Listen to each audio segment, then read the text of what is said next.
Hi வணக்கம் மக்களே, நான் உங்கள் தில்லுதுரா பேசுகிறேன். இன்றைக்கி நம்ம வீடியோவில் வந்து பார்க்க போகிறது ஒரு சிம்பிள் தான். அதாவது ட்ரெஸ்ஸிங் சென்ஸை பற்றி. ஒருத்தவங்க வந்து பேசுகிறத வந்து நம்ம கவனிப்போமா, ட்ரெஸ்ஸிங் சென்ஸ் இந்த மாதிரி இருந்தால் ஒருத்தவங்க பேசுகிறத நம்ம காது கொடுத்து கேட்போமா. அவர் ட்ரெஸ்ஸிங் சென்ஸ்னால் ஓகே. இப்போ சிகரெட் பிடிக்கிறாரு, அவர் வந்து ஒரு சிகரெட் பிடிக்கிறாருன்னு வச்சுக்குவோம். அவர் சிகரெட் பிடிச்சாருன்னா பாதி பேர் வந்து கேட்காம போயிடுவாங்க. அதாவது எப்படி தோற்றம் வந்து எந்த மாதிரி இருந்தால் வந்து கேட்பீங்க மக்கள்லாம். ஒரு அழகான பொண்ணு பேசினாவோ, இல்லையா ஒரு சாமியாரா மாதிரி வந்து சட்டையை போட்டுட்டு, வெள்ளை சட்டையை போட்டுட்டு, பட்டையை நெந்தியில் போட்டுட்டு பேசினாலோ, இல்லை டீசெண்டாக ட்ரெஸ் பண்ணிட்டு பேசினா தான் கேட்பீங்க. யார் பேசுகிறாங்கிறது முக்கியம் இல்லை, அவங்க என்ன பேசுகிறாங்க, அவங்க பேசுகிறது உண்மையா பொய்யா, அதுதான் முக்கியம். நான் உண்மை பேசுகிறேன்னா பொய்யே பேசுகிறேன்னான்னு சொல்லிவிட்டு நீங்களே சொல்லுங்கள். இப்போது நம்ம எல்லோரும் வந்து பிறந்துட்டோம், சம்பாதிக்கிறோம், டெய்லியும் வாழ்கிறதுக்காக. நம்ம எவ்வளோ தான் சம்பாதிக்க முடியும், எவ்வளோ சம்பாரித்து நம்ம எவ்வளோ சேவிங்ஸ் பண்ண முடியும். நம்ம எல்லாமே வந்து பிறந்தோம், இந்த சம்பாதிக்கிறது வந்து எல்லா காசையுமே வந்து நம்ம சாகிற டேட் இருக்குது, அதுக்குள்ளே செலவு பண்ண முடியும் அப்படின்னா நமக்கு ஒரு சந்தோஷமாக இருக்கும். ஏன்னா நான் சம்பாதிச்சது நான் மட்டும்தான் செலவு பண்ணேன் அப்படின்னு. அந்த மாதிரி வந்து நம்ம சம்பாரிச்சதை நம்மளே சம்பாரித்து நம்மளே செலவு பண்ணுறது என்னது. பணம்ங்கிறது ஒன்றும் இல்லை, கவர்மெண்ட்டுக்காரங்க அச்சடிச்சிருக்காங்க. நீங்கள் கையில் வச்சுருக்கிற சாப்பாட்டை நான் அந்த நோட்டில் எழுதி வச்சுருக்க நோட்டை கொடுத்தா வாங்கிடலாம். இதில் கஷ்டப்படுறது அந்த நோட்டு என்ன நோட்டு, அது ஒரிஜினலாக டூப்ளிகேட்டான்னு தெரியாமல் வாழ்கிறாங்க பார்த்தீங்களா மக்கள். அந்த நோட்டை யார் அச்சடிச்சா, எங்கேருந்து வருது அந்த நோட்டு, இதெல்லாம் தெரியாது. ஆனால் இதில் லாபம் அடைகிறது யாருன்னா, அந்த நோட்டு பக்கத்துலேயே வேலை செய்கிறவங்க, பேங்க்கு, வட்டிக்கு வட்டி போட்டு 1 லட்ச ரூபா கொடுப்பாங்க, திருப்பி வந்து மாதம் 6000 வந்து 24 மாதம் வாங்கிடுவாங்க. அப்போது கொடுக்குறாங்க பணத்தை, திருப்பி வாங்குறாங்க.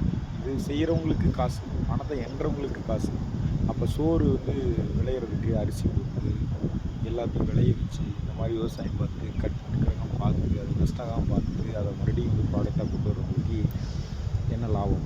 அவங்க ஏசிலேயே உட்காடுறாங்க.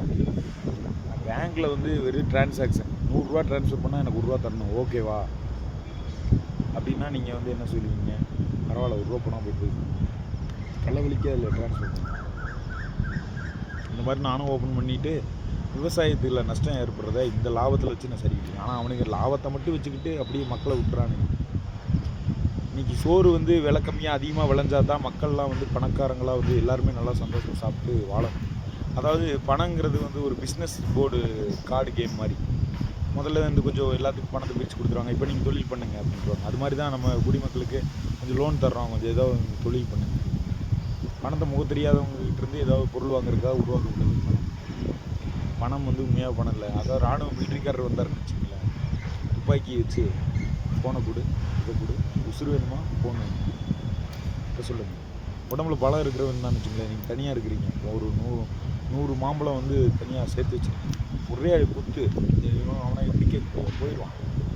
பணம் அது இல்லை. உடம்பு, தெம்பு, ஆரோக்கியம், அறிவு, அடுத்து வந்து அந்த தகுந்ததுக்கு நேரத்துக்கு தகுந்த மாதிரி வந்து நம்ம வேலை செஞ்சு அந்த அறிவை யூஸ் பண்ணி பயன்படுத்தி வாழ்க்கையில் சந்தோஷமாக இருக்கும். அந்த சந்தோஷம் தான் பணம். இன்பம், இன்பத்துக்காக தான் வந்து இவ்வளோ தூரம் அலையிடும்.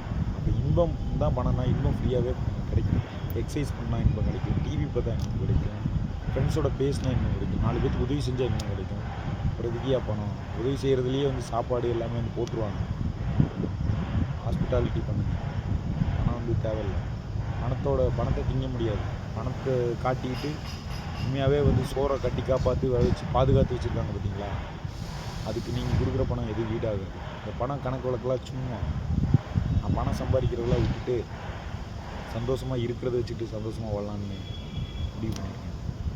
இந்த வீடியோ வந்து உங்களுக்கு பிடிச்சிருந்தது, என் கருத்து உங்களுக்கு பிடிச்சிருந்ததுன்னா கமெண்டில் வந்து சொல்லுங்கள்.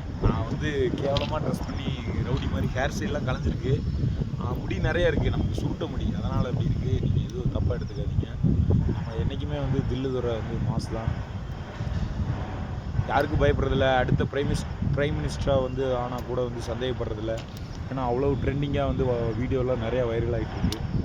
நீங்கள் அடுத்த வீடியோவில் வந்து உங்களுக்கு புது கண்டென்ட்டோடு நான் சந்திக்கிற வரைக்கும் இங்கே நான் வந்திருக்கிற இடத்த வந்து பற்றி பார்க்கலாம். இதுதான் வந்து ரயில்வே ஸ்டேஷன். ரயில்வே கேட் இல்லை, ரயில்வே தண்டபாலம். இதுதான் இங்கே நாங்கள் புதுசாக வந்து கட்டியிருக்கிற பாலம். இது வந்து மரம், கிறிஸ்மஸ் ட்ரீ சூப்பராக வளர்ந்துருக்கு. சரிங்களா? இது மாதிரி நிறைய வீடியோஸ் கண்டென்ட்ஸ் புதுசாக பேசினதே பேசாமல் அரைச்சமாகவே அரைக்காமல், அதாவது விஜய் தளபதி வந்து முதலமைச்சராக வந்தாருன்னா என்ன பண்ணணும்? முதல்ல வந்து நான் சொல்கிறேன், மது வந்து இலவசமாகணும். மது கடைகளை இலவசமாக அறிவிச்சுட்டு விலை இல்லாமல் பண்ணிடணும். அதில் வந்து வேலை செய்கிறவங்களுக்கு வருமானமே வரக்கூடாது. அதை வேலை செஞ்சு வருமானம் பார்க்குறனால மதுக்கடை ப்ரொமோட் ஆகுதுங்கிறது உண்மை தெரிய மாட்டேங்குது.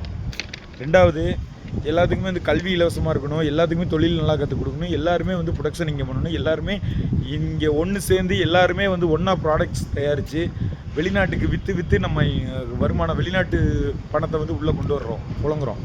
இப்படி தான் வந்து அன்னை செலவனையும் உயர்த்தணும். நான் வந்து பிரைம் மினிஸ்டர் ஆகிறதுக்கு கொஞ்சம் டைம் இருக்குது. எனக்கு கண்டிப்பாக வந்து விஜய் அண்ணா எல்லாருக்குமே சப்போர்ட் பண்ணுவாங்க. நான் விஜய் அண்ணா எனக்கு எதிரி இல்லை, ஆனால் அவரோட கட்சினா அவர் தப்பு பண்ணாருன்னா நான் கேட்காம இருக்க மாட்டேன். விஜய் அண்ணா தப்பு பண்ணாருன்னா கேட்பேன், சீமான் தப்பு பண்ணா கேட்பேன், யார் தப்புனாலும் சொல்லுவேன். மக்கள் சார்பாக கேட்கணும், ஏன்னா குடிமகனா என்னோடய உரிமை. இதில் ஏன் கருத்து தவறாக சரியான்னு நான் உங்களை கேட்குறேன். நீங்கள் கமெண்ட்டில் வந்து பதிவு பண்ணுங்கள்.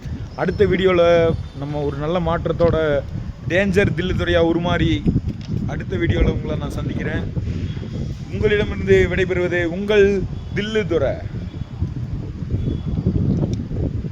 கட்டே ஆக மாட்டேங்குது, என்ன பண்ணுறது? அதுக்குள்ளே அவ்வளோ வீடியோ ரெக்கார்ட் பண்ணி கட் ஆகாமல் இந்த மாதிரி ரெக்கார்ட் ஆகிட்டே இருக்குது. சரி, பரவாயில்ல, நான் எடிட்டிங்லாம் எதுவும் பண்ணலை. அதே சமயம் மக்கள்கிட்ட ஒன்றே ஒன்று சொல்லிக்கிறேன்.